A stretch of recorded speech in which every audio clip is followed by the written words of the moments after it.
Olá, Oi, doutora Patrícia. tudo bem? Tudo bem? Ó, quem entrou, doutor Heitor. Ó, Heitor. Mas assim, enquanto o pessoal vai entrando, se apresenta pro pessoal, fala aí pra gente o que que você faz, há quanto tempo você tá no mercado, enfim, aquela coisa toda. Bom, vamos lá. Meu nome é Patrícia Azeredo. Instagram é uma coisa que eu uso, até comentei com a Elô para fazer, para ver receita de bolo e dica de maquiagem. Então, assim, tá longe de ter algum perfil profissional, alguma coisa desse tipo, mas enfim, eu sou formada desde 2011. Sempre trabalhei com direito civil em geral e mais voltado para o imobiliário. E a minha carreira mais na parte contenciosa, ainda eu tinha já alguma coisa de imobiliário, consultivo, e trabalhei um bom tempo contra banco, então eu tive aí essa experiência, falando já nessa questão de financiamento. Então eu tive essa experiência contra banco, revisão de contrato, etc. Mas minha experiência nessa parte de financiamento começou aí, na questão de questionar os financiamentos, as taxas, etc. Até naquela época que tinha essa moda em relação à intimação do Uhum. devedor para a purga da mora, então tinha aquela questão do decreto-lei 7066, acabei trabalhando bastante com aquilo.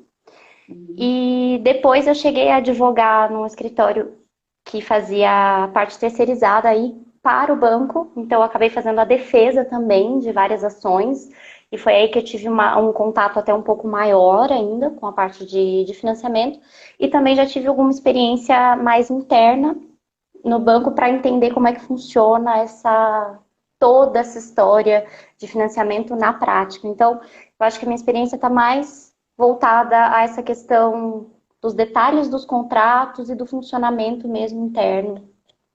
Eu Tá. acho que é isso que Então a gente pode conversar você hoje. trabalhou contra banco, para o banco e no banco. Exatamente. Tudo pro mesmo banco? Exatamente. E não, bancos diferentes, banco público e banco privado. Entendi. E hoje eu larguei dessa vida. Eu sou uma pessoa paz e amor. Eu Tá trabalho vendendo numa área arte mais. na praia? Oi? Vai vender a sua arte na praia? Exatamente. Bom, então vamos lá, vamos ao que interessa, que eu estou curiosa para várias coisas.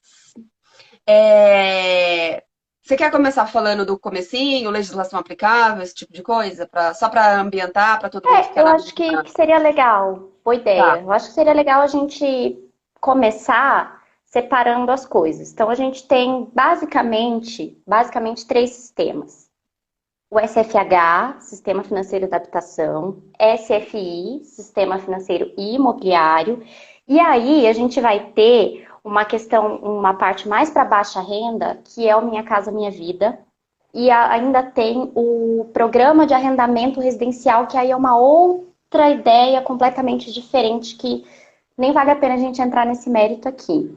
Mas basicamente, Sistema Financeiro da Habitação, SFH, é o mais utilizado para compra de imóvel próprio residencial, especialmente do primeiro. Tá. Então, normalmente é o mais utilizado. E o SFI, qual que é a grande diferença entre o SFH e o SFI?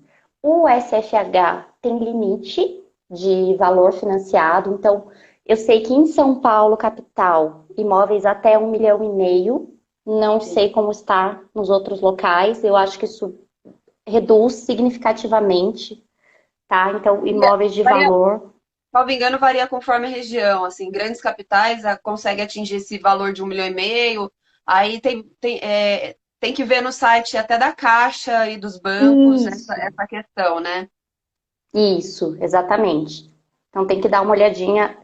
Até como você tocou no nome até o nome da caixa, assim, onde você vai achar todas as informações, e aí uma dica bem legal para quem é advogado e quer assessorar nessa área é no site da Caixa. Tem uma Sim, cartilha de financiamento imobiliário no site da Caixa, você já deve ter visto. já. Lá tem todos os detalhes mastigadinhos e tá bem completo, bem de acordo com a legislação. Querendo ou não, a Caixa é o banco que dita essas regras, né? Porque o governo determinou isso, então como é que funciona na prática? as normas começam com a Caixa, as políticas públicas começam na Caixa e os outros bancos entram na jogada em razão da concorrência. Então, tudo São começa obrigados na Caixa. a acompanhar. Exatamente, são obrigados a acompanhar.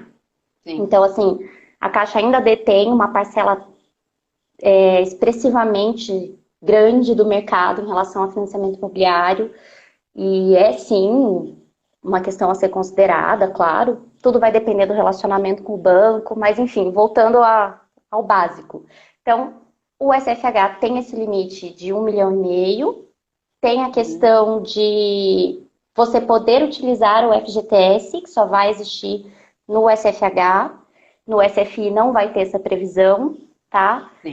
E já no Minha Casa Minha Vida e no FAR, que eu falei que é o Fundo de Arrendamento Residencial, já vai ter uma questão mais voltada à baixa renda, principalmente Minha Casa Minha Vida a imóveis novos, então tem mais uma questão de fomento ao aumento de moradias e o máximo de renda permitida é, se eu não me engano, R$ 7.000 bruto por família. Tá.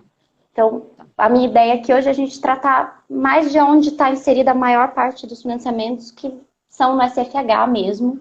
Tá. Lembrando só para assim, para contextualizar o pessoal que a gente vai falar de financiamento imobiliário residencial. A gente não pretende tratar aqui de financiamento de laje corporativa, de outro tipo de financiamento de arrendamento de máquina ou qualquer coisa do tipo, né? De financiamento de máquina.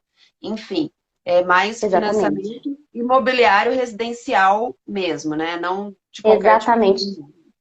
A gente quer tratar aqui daquela pessoa que quer comprar o primeiro imóvel, né? As é, dúvidas, enfim. tá. Bom, documento.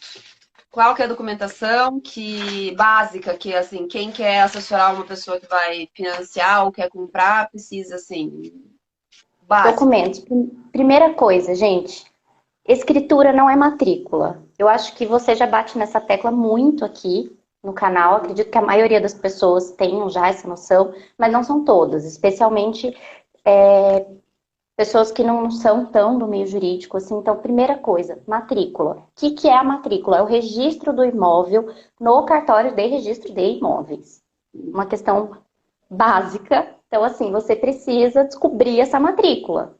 Começa por aí. Qual que é a matrícula? Procura no cartório de registro de imóveis e aí você já deu várias dicas aqui.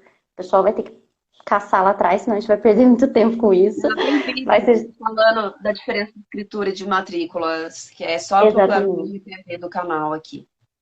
Então, primeira coisa é isso. Já está explicadinho. Caça aqui no canal que vocês vão achar matrícula do imóvel. É o primeiro ponto. O que mais que os bancos exigem? Isso para qualquer contrato imobiliário. Você tem que apresentar seus documentos pessoais, RG, CPF, certidão de casamento, se for casado, certidão de nascimento, se não for, básico.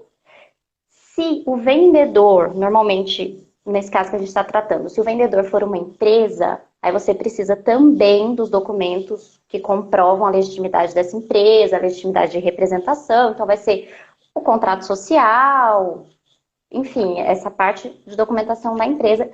Se a empresa for vendedora, a gente não pode esquecer que os cartórios exigem, apesar de ser um belo de um absurdo e exigência indireta de tributo, CND federal, em nome da empresa. Então, esse ponto. E, basicamente, comprovar sua renda, por isso que até comecei falando que é interessante você ter um bom relacionamento no banco que você procura, né? Sim. Então, você vai ter que comprovar sua renda. Na teoria, a parcela do financiamento ela não pode ser superior a 30% da renda, e normalmente as pessoas compõem a renda com até dois beneficiários, que seria o casal, né? Sim. Pode ser um ou dois, mas Por tem que que ser que pessoas na da mesma. teoria? Na teoria, porque às vezes tem gente que vai conseguir comprar sozinho. O que eu quis dizer, assim, mais como na teoria, é que não dá para juntar com um grupo de amiguinhos e tentar comprar um imóvel residencial. Tem que ter essa característica mesmo de família. E aí, nessa questão de documentação, acho que tem um ponto super interessante para a gente até começar tratando. Gente, depois da Lei 3.097 de 2015, que instituiu o princípio da concentração dos atos da matrícula, que eu, particularmente, apesar dos riscos, sou inteiramente a favor. Não dá, infelizmente, não dá para a gente colocar tudo num cenário perfeito para depois começar a utilizar. Talvez a gente vai ter que passar por esse período aí de riscos até conseguir chegar num cenário ideal. Nath, Então, só dá uma assim, contextualizada o que, que é a lei da concentração dos atos na matrícula, porque pode ser que alguém não tenha, não saiba o pego que a gente está essa. falando. É, Tá. Então, assim, o que acontece? A gente está falando em documentação. Então, para o financiamento, primeira coisa, a matrícula do imóvel, pelo amor de Deus, a matrícula do imóvel, regularizada, tá? Esqueci de falar desse detalhe. E aí é um mercado super legal para quem quer trabalhar nessa área, tudo regularizadinho, ou seja, construção, se for. só financia imóvel redondo. Não dá para Exatamente. financiar imóvel sem matrícula, imóvel com alguma pendência que Terreno que não precisa. tenha matrícula, terreno que não tenha construção averbada, imóvel que tem tendência assim de regularização mesmo. Então, imóvel residencial regular. Segunda coisa, comprovação da existência dos poderes de uma empresa e comprovação de estado civil e características da pessoa, comprovante de renda. Terceira coisa, seriam as certidões, que usualmente se pede por aí no mercado. Não existe assim uma lei que eu possa dizer, tem uma lei onde tem lá todas as certidões que você precisa pedir para comprar um imóvel. Não, isso não existe. Na Sim. prática, o que a gente costuma fazer quando a gente faz uma due diligence para o cliente? Isso em geral. Meu cliente vai comprar um imóvel, eu vou pedir as certidões dos títulos anteriores para ver se não teve nenhuma venda fraudulenta tão aparente naquela matrícula. Eu vou ver se o vendedor não tem 1 milhão de processos contra ele que possam de alguma forma prejudicar o negócio e vir aí uma penhora nessa matrícula. Isso é o que a gente sempre trabalhou e trabalha muito no mercado particular. Nos bancos, o que acontece? Até essa lei 13.097 de 2015, especialmente, se exigiam um número grande de certidões referentes a essas questões dos vendedores. Então, para ver se o vendedor tem débito, alguma coisa nesse sentido. Essa lei 13.097 de 2015 trata de 1 milhão de coisas, é mais um jabuti, mas dentre esse 1 milhão, ela diz que aquilo que não estiver registrado na matrícula não pode ser oponível ao adquirente. Ou seja, eu, Patrícia, tenho um imóvel e eu estou devendo várias coisas por aí no mercado, tem várias ações contra mim e eu vou vender para a Elo. E a Elo vai financiar esse imóvel. O que acontece? Os meus credores dormiram no ponto e não registraram, não tiraram aquela certidão que você pode tirar lá do processo e colocaram na matrícula, não registraram penhora, não registraram nada. Você puxa a matrícula, tá limpinha. Hoje, a maioria dos bancos não está exigindo mais certidão, não está exigindo que se verifique essas dívidas. Então, aí que a gente fala em princípio da concentração dos atos na matrícula. Só que, e aí eu acho que a gente já começa até a tratar um pouquinho das taxas, que eu já estou até vendo sua carinha, tem uma questão. Não é porque os bancos não exigem mais as certidões que eles não deixam, às vezes, de cobrar a taxa em relação a isso. Então, tem que ficar atento. Eu vou querer E falar aí, disso em outro assunto que a gente eu debateu sei, no grupo. eu sei, eu sei. Então, assim, certidões. A grande maioria dos bancos hoje não está exigindo, em razão dessa Lei 13.097, até um tempo atrás, então 2015 para trás exigia-se essas certidões. Alguns bancos, e aí isso vem variando ao longo do tempo, ao longo dos bancos, mas alguns pediam que o comprador mesmo apresentasse, e ainda assim cobrava uma taxa. Outros diziam que eles mesmos emitiam e aí também cobravam a taxa, e, enfim. Então, essa questão foi Uma, muito judicializada. uma curiosidade, você lembra o valor dessa taxa? Uma base? Olha, eu estava, inclusive, até dando uma olhadinha nos contratos antigos aqui que eu tinha para ver se eu achava. E eu achei uma taxa de R$ 1.600, um contrato de, acho que 2012. Tá, eu vou só fazer um parênteses agora. muita gente me pergunta quanto que eu cobro para fazer due diligence, quanto que a pessoa acha que deve cobrar. Gente, o banco está cobrando, vamos dizer aí, uma média de R$ 1.600 para não tirar certidão nenhuma. 2012. Em 2012. 2012. Então, gente, vamos valorizar a classe e vamos cobrar valores decentes. Porque às vezes eu chego no cliente e Exato. falo um valor que, assim, é isso praticamente. Nossa, mas é muito caro. Então, assim, por quê? Porque acho que a própria classe não se valoriza. É só um Não se adendo valoriza. aqui. Porque Sim, sim. eu já perguntei propositadamente, porque assim, as pessoas têm pagado esse tipo de taxa para o banco e nem recebido o serviço. Então, gente, Exatamente. vamos cobrar. E aí, exatamente nesse ponto, eu acho até importante a gente ainda falar um pouquinho mais desse assunto, pelo seguinte: não é porque o banco não exige que você deve deixar de contratar um advogado, ou você, advogado, deve deixar de oferecer esse serviço para o seu cliente, porque eu até comecei esse assunto falando, eu sou a favor do princípio da concentração dos atos da matrícula, mas eu não sou juíza, eu não sou aliás, eu não sou ministra do STF, do STJ, e a gente nunca sabe como que o judiciário vai se comportar. Então, assim, se você está fazendo um financiamento imobiliário, de repente aquilo é a dívida da sua vida, digamos assim. Gente, contrata um advogado e verifica, porque não é porque o banco não verifica, não é porque o banco deixou de verificar que você não vai estar correndo risco. Pode Não, acontecer sim. eu fiz a minha monografia na época sobre a Lei 13.097. E estudei, lindo, maravilhoso, e era na época da lei. A lei saiu, eu falei, vou fazer minha monografia disso, achei maravilhoso. Depois eu comecei a Uhum. ver que é papo mole para boi dormir, porque você tem exceção. Ah, não, mas é crédito fiscal. Ah, não, mas é crédito trabalhista. Ah, não, mas é crédito alimentar. Então, assim, não dá para confiar cem Para por cento. confiar. Agora, se fez a cagada de não pedir a certidão, aí sim, você vai se fixar, vai dizer, não, Lei 13.097, princípio da concentração dos atos na matrícula, e acabou. Mas, assim, na Uhum. prática, você pode rodar, sim, pela falta das certidões. Super, super concordo. E aí eu acho que fica mais uma dica para os advogados. Gente, vamos insistir com isso para os clientes. Falar, olha, é melhor você pagar para mim que vou fazer um negócio bem feito e vou te garantir antes de você fazer o financiamento. Aliás, eu acho que qualquer um que vai comprar um imóvel deveria consultar um advogado antes de E tomar assinar isso qualquer como. compromisso. Uhum, exatamente, exatamente. Sim, sim, Então eu acho que já começa por aí. sim. Então, É, documento. é isso. Basicamente é isso, tá? Fala do famigerado FGTS, por favor. FGTS, gente, FGTS pode ser utilizado para dar entrada no imóvel, para amortizar o saldo devedor e pode ser utilizado para abatimento das parcelas. E pode para o imóvel FGT usado também, né? Não precisa ser só para imóvel pode, novo. pode para o imóvel usado também, desde que regras do SFH, imóvel residencial, e aí tem algumas regrinhas. Então, o que acontece? O FGTS, para ele ser utilizado, o devedor, né, o empregado, tem que ter no mínimo 3 anos consecutivos de contribuição na mesma empresa ou não. Então, mínimo de 3 anos.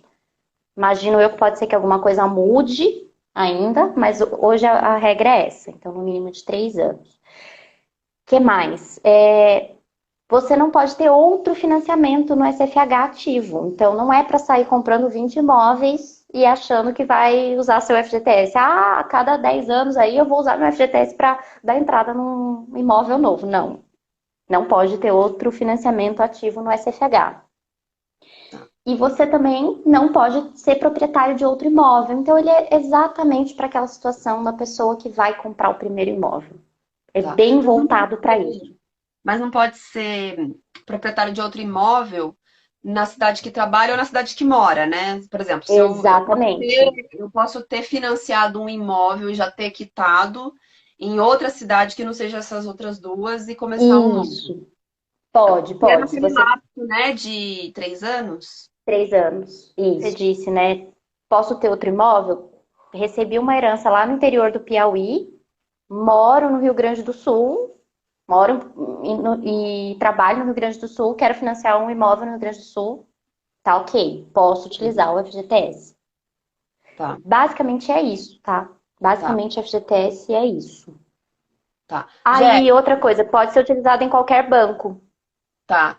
Condições do imóvel, eu quero saber. É o que que o imóvel precisa ser ou não ser para poder dar o financiamento do SFH. Imóvel residencial Tá. irregular. Então, assim, como eu falei, tem que ter construção averbada, tá? Existe a modalidade de financiamento de terreno atrelada à construção, e aí é uma questão bem mais delicada, que eu acho que se a gente entrar nisso também, a gente não sai daqui hoje. Mas o imóvel tem que ser um imóvel com matrícula e um imóvel regular. Então, assim, outro ponto que é importante, né? O que que é um imóvel regular? Tem número de contribuinte na prefeitura, paga IPTU. Então, assim, a ideia é que sejam imóveis regulares. Tá, ou seja, se digamos que eu vou construir uma cena hipotética aqui, que nunca acontece. Teve uma invasão de uma área, você chega lá, é um bairro. Tá todo mundo morando, Uhum. o pessoal até recebe IPTU. Mas a hora que você vai ver, é tudo uma matrícula só. Não vai conseguir financiar. Vai ter que Não vai fazer conseguir financiar primeiro, vai ter que fazer primeiro a a, regularização da a área por regularização, de uso capião ou regularização fundiária urbana, que todo REURB, vai que falar está muito, na que tem dois moda. especialistas na área aí assistindo, melhor a gente nem falar muito. Não, não, com certeza não. Então, acho que é isso. Tá. Eu quero saber tudo que eu vou pagar quando eu contratar o financiamento. Porque, assim, uma coisa que eu Hum, ouço que todo mundo reclama muito porque me disseram que era 8%. E a pessoa esquece das taxas, dos seguros, do não sei o quê, não sei o quê. Então, assim, a dica que eu sempre dou é observar aquele custo efetivo total, que não é tão total assim, porque acaba tendo outras coisas que não estão incluídas nele, né? exatamente. Queria que você falasse dos famigerados, todos os custos que tiver, se você puder aí. Legal. Primeiríssimo ponto, taxa de juros. Taxa de juros hoje está em torno de 7, 8%. Tá uma taxa excelente, tá? Porque a taxa de juros máxima é 12% e nós já chegamos bem próximo disso. Então, primeiro ponto, taxa de juros é isso. Então, até 12% ao ano. Hoje a gente está em uma média de 7 a 8%, tá uma taxa super legal. Só que isso não é, aliás, isso é o mínimo, tá? Além das taxas de juros, correção monetária. O que que é a correção monetária em termos sim, bem simples? É a reposição do poder aquisitivo da moeda. Então, o que que acontece? A correção monetária é a reposição do poder aquisitivo da moeda. Então, assim, a- quando eu era adolescente, quando eu era criança, minha mãe comprava uma bicicleta para mim com R$ 100. Hoje em dia, R$ 100 mal dá para fazer compra de mercado. Então, é isso. Gente, TR bem se vê é. a idade, bem se vê a diferença de idade, né? Quando eu era criança não tinha nem plano real. Então, assim, se você pegar o valor que você pretende financiar, sei lá, R$ 500 mil, e multiplicar pela taxa de juros e pelo período, por 30 anos, vezes 7, 8%, esquece, você não vai conseguir fazer essa conta. Porque a TR, ela é uma taxa. E aí, pessoal de mercado financeiro, que me perdoe os termos, porque realmente eu não vou saber explicar tecnicamente, mas ela é uma taxa que é calculada mensalmente. Então, você não vai conseguir saber quanto é que se aplica de TR. Um ponto interessante é que, justamente pelo SFH estar vinculado muito ao FGTS, ao fomento da aquisição da primeira moradia própria, etc., a TR ela é bem próxima à correção do FGTS. Isso significa que não é uma taxa alta. Sim, Não sim. é uma taxa alta. Então, acho que esse é um ponto interessante. Então, não dá para, não vou falar um número aqui que eu vou falar besteira, isso varia muito. Mas tem vários simuladores, isso também é bem interessante. Acho que todos os bancos, esses maiores, você vai encontrar um simulador no site. No YouTube tem vários vídeos explicando como que usa o simulador da Caixa para fazer financiamento. E Também é auto-intuitivo, viu? Qualquer um que entrar lá, simulador de financiamento, banco XYZ, vai conseguir. sim, Tem na Caixa, tem em qualquer outro banco. Então já começa por aí. Então tá. totalmente. Eu queria que você falasse um pouquinho, sabe, do que? Dos seguros, porque eu acho que isso tem uma dúvida muito grande e uma pergunta que eu já recebi, que eu não sei, eu acho que ninguém tem resposta ainda para isso, mas eu já vou inverter tudo antes de você falar. Se o seguro poderia ser acionado, né, nesse caso da pandemia, desemprego, todas essas coisas. Então, assim, se você puder falar aí um pouquinho do seguro, para que ele serve, qual que é a intenção desse seguro e o que ele cobre, seria bem legal. Bom, então a gente já falou da taxa de juros, já falou da correção monetária e realmente uma outra parcela que pesa bastante no financiamento, no fim das contas, são os seguros. Basicamente são dois seguros: o seguro de morte ou invalidez permanente e o seguro de danos físicos ao imóvel. Esses seguros têm previsão legal, tá? Então não dá muito para discutir. O que dá para discutir, e eu nem sei se vale a pena, sinceramente, talvez isso impeça você conseguir um crédito ou conseguir o seu financiamento. O que dá para discutir é que você não é obrigado a fazer o seguro com o mesmo banco no qual você está financiando. Só que operacionalmente isso torna o financiamento quase impossível, então eu não sei se vale a pena discutir isso. Não é obrigado, mas não sei se seria viável. Eu acho que a chance do banco falar assim, olha, eu não vou te dar o crédito se você não fizer aqui é muito grande, tá? Então, não vale muito a pena. Para que Eu, eles servem, os seguros?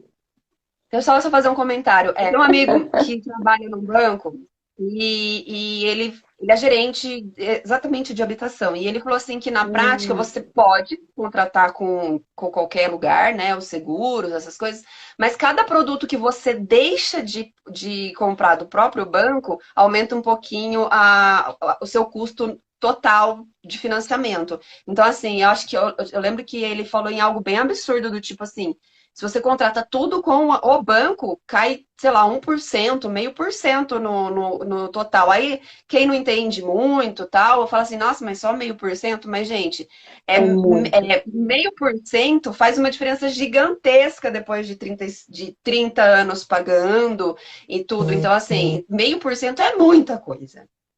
É muita coisa, exatamente. Exatamente, eu concordo com você. Eu acho que é uma discussão que não vale a pena. Porque vai dar Não trabalho vale. para o banco, vai dar trabalho para você, e como você falou, ainda vai ficar mais caro. Sim, Então, vai. é obrigado a fazer? Não, não é, mas não vale a pena brigar. Tá. O de morte e invalidez serve Para morte e para morte. invalidez. Tá, mas Mas, ponto importante. Aqui, a Andrea falou que é venda casada. é, Então, mas não não vale a pena é, brigar. mas não é.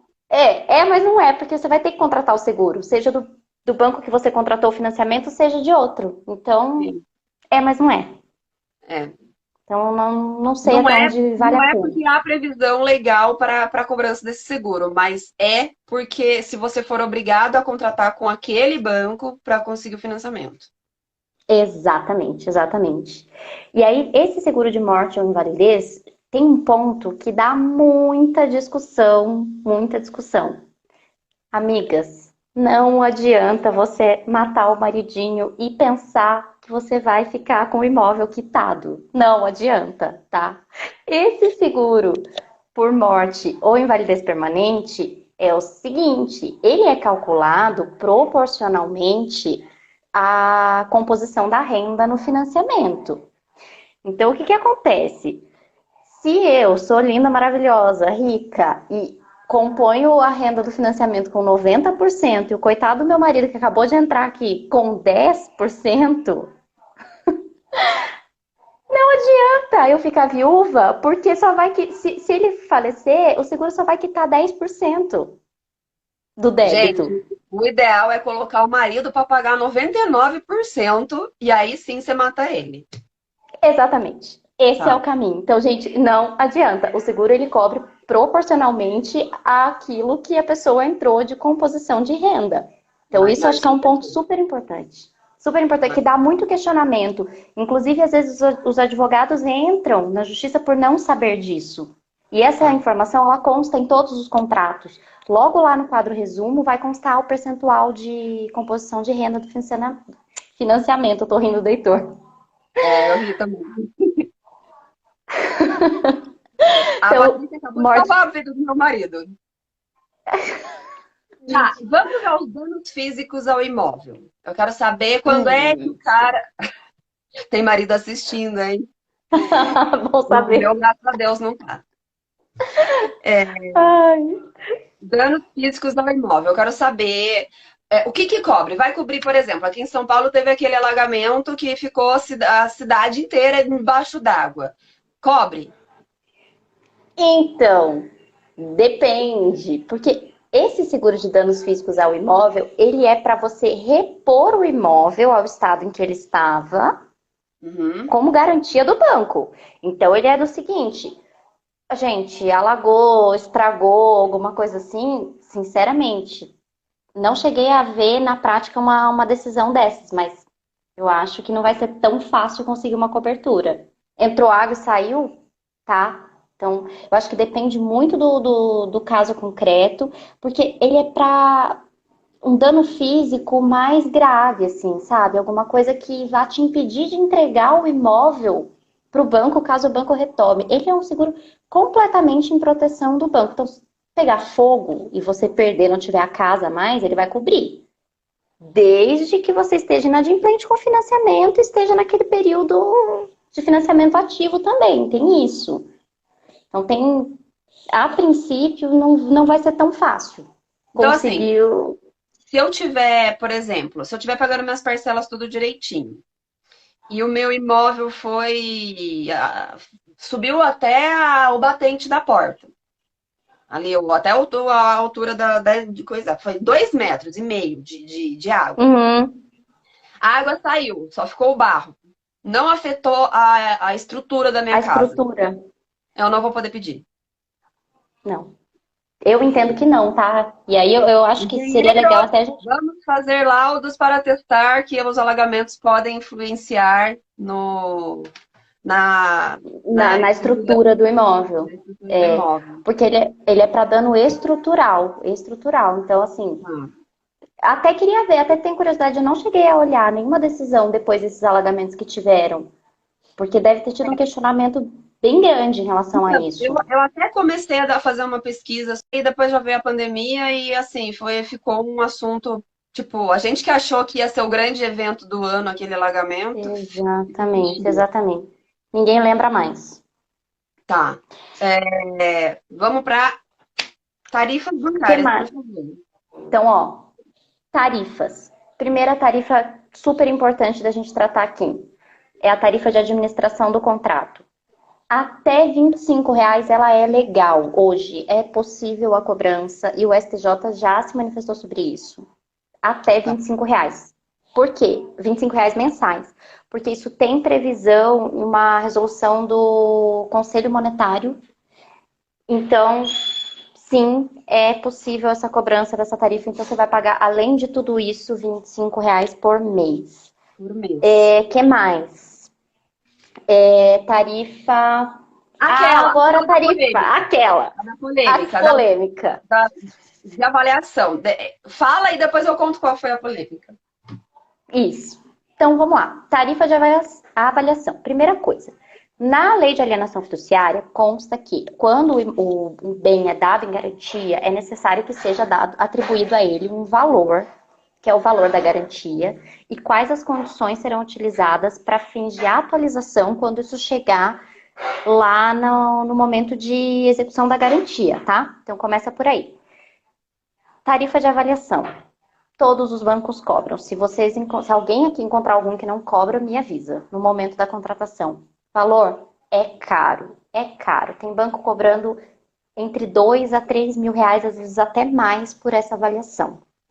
Tá. Eu posso Na só te... fazer uma observação? Quem quer entender bastante de financiamento bancário precisa, obrigatoriamente, ler a lei de alienação fiduciária, entender de alienação fiduciária, porque se você não entender de alienação fiduciária, você não vai conseguir analisar um contrato de financiamento bancário nos dias atuais. Vamos lá. Exatamente. Então, vamos lá. Começa por aí, né? Tarifa de avaliação. Os bancos vão cobrar caro e não vão na sua casa avaliar o imóvel, tá? Assim, a avaliação ela é feita de forma remota e, na teoria, para que serve a avaliação? Mais ainda, além da carta.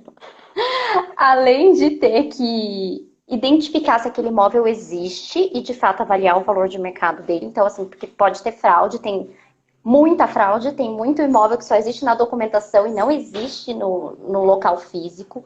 Então, essa seria a principal finalidade. Na prática, o que acontece? Eu imagino, tá? Aí é um palpite meu que eles passam na porta e dão uma olhadinha se o imóvel tá lá. Não é feita avaliação interna. Então, aí que tá. A taxa de avaliação, ela é legal? Ela é legal. Uma coisa, o Diego tá perguntando para que serve essa avaliação. Ela serve só para a questão do leilão depois ou serve também para alguma coisa de financiamento, do valor do financiamento? O principal motivo interno do banco é decidir se ele vai conceder quanto de crédito para você. Por quê? Hoje, os bancos financiam uma média de 80% do valor do imóvel. Então, você teria que dar 20% de entrada. O que acontece? O banco ele quer saber quanto é esses 80%. Esses 80% não é o valor que você declarou com o vendedor no contrato particular que vocês fizeram. Esses 80%, ele vai ser baseado no valor que o banco entende que aquele imóvel vale para ele. Então, se você e a outra parte pactuaram que o imóvel vale, sei lá, R$ 1 milhão, e o banco entende que esse imóvel vale 400 mil, ele vai te financiar 80% sobre 400 mil. Tá. Então, E ele tem. uma coisa que aconteceu comigo quando eu fui comprar esse apartamento que eu moro hoje, a gente queria liberar o fundo de garantia. E para liberar o fundo de garantia também precisa fazer essa avaliação e também é caro. Só que assim, no caso, o técnico veio, o engenheiro da Caixa veio aqui na época, mas ele fez uma avaliação assim, obrigada, já vi. Hum, Foi bem assim, sabe? Ele perguntou, quantos banheiros, não sei o que, não uhum, sei o que. E foi embora.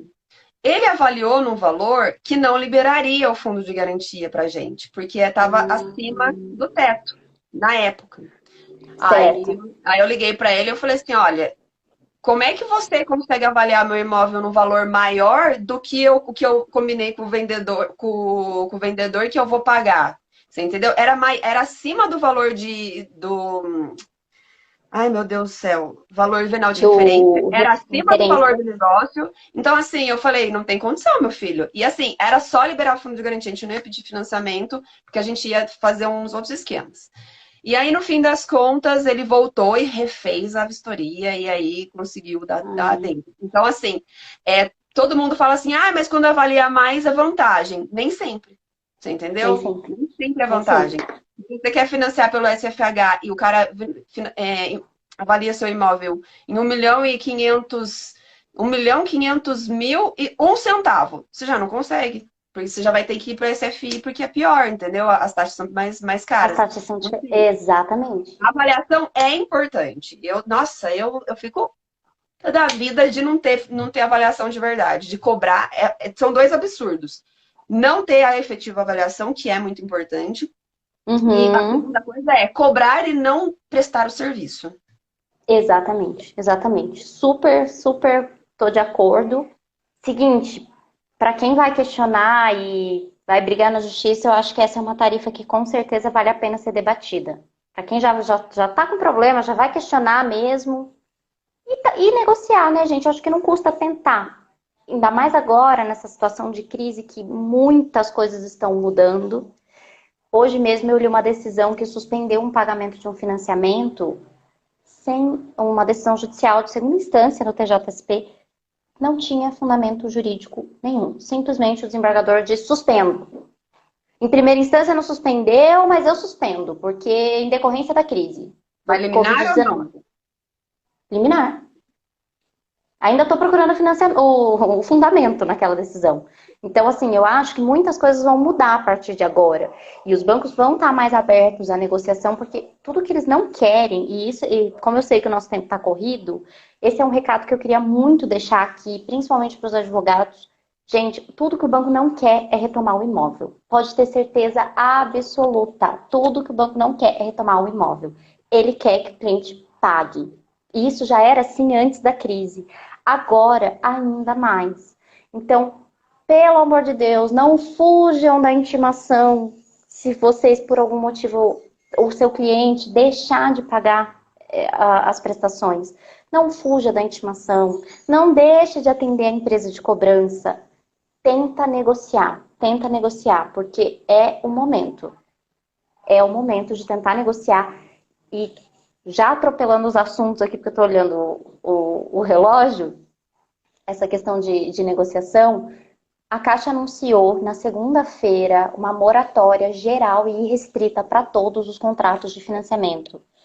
Me parece que o Santander também, mas eu pesquisei na mídia, não achei notícia, achei umas notícias de Portugal. Então eu acredito que até seja real, mas talvez não tão divulgado. E eu concordo, assim, tem algumas empresas terceirizadas que fazem cobrança que são muito ruins de jogo, Paty. Assim, eu vou ser bem honesta com você. Tem umas que a gente não conversa, a gente não. Se você tiver com parcela em atraso, a gente nem negocia. Mas, poxa, a gente quer negociar justamente a parcela em atraso. Ah, não, não sei o quê. Então, assim, agora, eu acho também que em segunda. Agora, depois da pandemia, a tendência é que os bancos, até as prefeituras, vão começar a flexibilizar e fazer mais acordo com relação a IPTU atrasado, tudo. Enfim. Aquelas tarifas, tarifa de abertura de crédito, tarifa de emissão de boleto, pode cobrar? O banco Não. pode cobrar o boleto? Tipo, ele emite o boleto e eu ainda tenho que pagar o boleto. Código de Defesa do Consumidor basicão. Ninguém pode transferir ao devedor os ônus da cobrança da sua obrigação. Então, não pode cobrar. Abertura de crédito. Isso aí teve uma discussão, nossa, 1,5 milhão de ações na justiça, etc.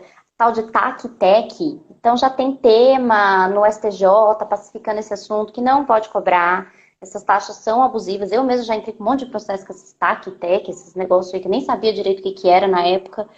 E então, assim, não pode cobrar. Hoje não estão cobrando muito mais, os contratos novos já não vêm com essas previsões, mas eu sei que alguns bancos cobram sim uma tarifa de abertura de cadastro, e aí de abertura de crédito, que eles chamam, e ela só pode ser cobrada uma única vez e tem que haver previsão contratual específica. Então tem banco que ainda cobra. A Mas gente tem outros cobra que não tudo. cobram, então. É. Então, esse é um ponto assim Uma pergunta interessante. que acontece muito na informalidade e que deveria ser levado de um jeito mais sério. Eu comprei um imóvel e casei e mudei. Não quero mais imóvel, arranjei alguém para assumir as parcelas. E aí eu Hum. quero fazer a cessão do contrato. Só que eu não sei de nada, faço de boca, a outra pessoa continua pagando no meu nome. Isso não pode, né? Gente, isso dói na minha alma. Dói na minha alma. Juridicamente pode. Ninguém impede você de ceder os seus direitos para ninguém. Só que a cessão que você faz, se ela não tem a anuência do banco, do que é o verdadeiro credor, ela é ineficaz em relação ao banco. Nesse Então, sentido que eu pergunto, não pode fazer dessa forma, com um não contrato de faz. gaveta. De forma alguma, nunca faça um negócio desse, porque na prática, o que você está fazendo? Emprestando o seu nome para uma pessoa. E E a outra se a pessoa também pessoa. está pagando em nome de terceiro. Exatamente, exatamente. A quem comprou está pagando em nome de terceiro, então ninguém tem garantia nenhuma. Isso é uma coisa assim que deveria ser abolida do meio jurídico. Não faça isso, pelo amor de Deus. Eu sei que na prática os bancos vão dificultar sim a cessão, tá? Eles vão dificultar. Só que é É, lei, eles são obrigados. sim. Na verdade, assim, o Diego tá falando, ó, já fiz muita procuração para esse fim. O que eu vejo Hum, na prática, para você conseguir regularizar um imóvel desse, depois que o cara terminou de quitar, você tem que contar com a boa vontade do devedor original para ir lá, pegar uma carta de quitação do banco, levar registro e depois você vai conseguir levar para o nome do seu cliente. Então, assim, essa procuração exatamente. dá uma falsa sensação de que tá tudo bem, tá tudo dentro da legalidade. Quando, na verdade, não. Se você quiser transferir esse contrato com ele em andamento, digamos que eu vendi para Patrícia de gaveta e ela tá pagando. A gente é amiga, não Uhum. tem problema nenhum. De repente eu falo, Patrícia, cansei, vou para Portugal, que lá tá tudo maravilha, tá na moda Portugal. A doutora Mônica, que também tá aqui, ela vai de guia comigo, vai ser maravilhoso. Tô indo, se vira para resolver o negócio do financiamento que eu fiz. Aí a doutora Patrícia fala assim: não, mas você vai daqui quanto tempo? Ah, vou daqui 2 meses. Ela fala: 2 meses eu consigo resolver isso. Aí você não consegue resolver. Por quê? Porque a gente vai Não, lá no banco, o banco vai criar um monte de empecilho até você conseguir resolver isso. Então, assim, não é bomnegócio.com. não é bonegócio.com. Não faça isso em hipótese alguma. Não faça por procuração. Não faça por nada. Gente, não faça um negócio desse. Não compre e não venda por cessão de direitos não Ou se, registrada. se um cliente te chamar para fazer isso, você simplesmente fala: olha, você quer fazer? Tudo bem, eu vou redigir o contrato para você, vou cobrar o meu serviço, só que você vai assinar aqui ou você vai tomar ciência de que isso não é o procedimento mais adequado e que isso pode te dar dor de cabeça no futuro. Porque senão você, que é o advogado, ainda sai: ah, não, mas meu advogado falou que podia ser feito desse jeito. E não é Exatamente. bem assim. Exatamente. Porque você fica Exatamente. amarrado Pega no suas credor garantias. original. Exatamente. Então, assim, o Diego falou que, olha, faz procuração em causa própria. Gente, dá para fazer 1 milhão de instrumentos jurídicos. Mas só que nada garante que a pessoa que comprou vai pagar e não vai fazer uma dívida no nome da pessoa que vendeu. E nada garante, no fim das contas, que amigavelmente a pessoa que vendeu vai transferir esse imóvel depois para você. Então, assim, gente, não faz. Olha, só se for, como você falou, estritamente necessário. E aí nós, como advogados, temos o dever moral e ético e até assim, para preservar a própria imagem, de deixar claro que, olha, eu te informei quais são os riscos e você ainda assim quis fazer. Então, você está ciente que se der pepino lá na frente, eu vou te cobrar honorários de novo. Só que Gente, não. o próximo tópico que eu ia pedir para a doutora Paty falar era ITBI. Depois eu ia pedir para ela falar emolumentos, portabilidade, Ai, emolumentos é interessante. planejamento financeiro, algumas coisas da Covid. Só que não vai dar tempo, porque daqui a pouco vão derrubar a nossa live. Então, doutora Paty, já fica convidada para a segunda Falamos live. demais. Não, mas é gostoso, eu adoro esse assunto. Sim, eu gosto também. Já fica convidada para a segunda live, nem vou esperar você falar que sim, porque você não tem opção de não querer. Estarei em Senão, casa. senão vou jogar no grupinho dos amigos que você fugiu, que você amarelou. E, enfim, aí você já fica convidado para a próxima, então, que a gente vai agendar. Não, não acredito que não vai dar para ser na próxima semana, mas a gente vai marcar. Com E você quer certeza. fazer algumas considerações finais sobre qualquer coisa aí do que a gente falou? Bom, enquanto o Instagram não nos derruba, primeiro eu queria te agradecer. Eu acho que foi um bate-papo que super valeu a pena. Às vezes a gente não tem tempo de conversar, nós duas, né? Sobre as questões que a gente quer. Então, até para isso já valeu super a pena. Agradecer demais o pessoal que participou aí, deu várias dicas pra gente. E se eu posso deixar um recado assim final gente, tentem negociar hoje, tá mais fácil. Eu concordo com a Elo que tem os escritórios de cobrança que são complicadíssimos, mas tenta direto com o banco. Tenta entrar em contato com as áreas, manda e-mail, liga, corre atrás, tenta negociar, tenta evitar ao máximo ter que judicializar as questões, porque a gente não sabe como que o judiciário vai se comportar. Já nunca soube antes e vai saber muito menos agora. Gente, o banco não é o seu carrasco. Para pensar que você teve a oportunidade de negociar antes de finalizar a negociação. O banco não quer tomar o seu imóvel.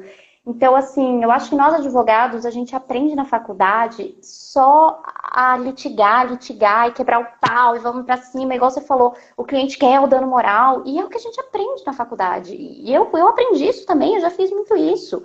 E eu não quero dizer que tenha bonzinho e nem malzinho em história nenhuma. Muito pelo contrário, eu acho que passou da hora e essa crise está mostrando tudo isso pra gente, de que sim, estamos no mesmo barco sim. Vai ter gente que vai ganhar muito dinheiro com essa crise, vai.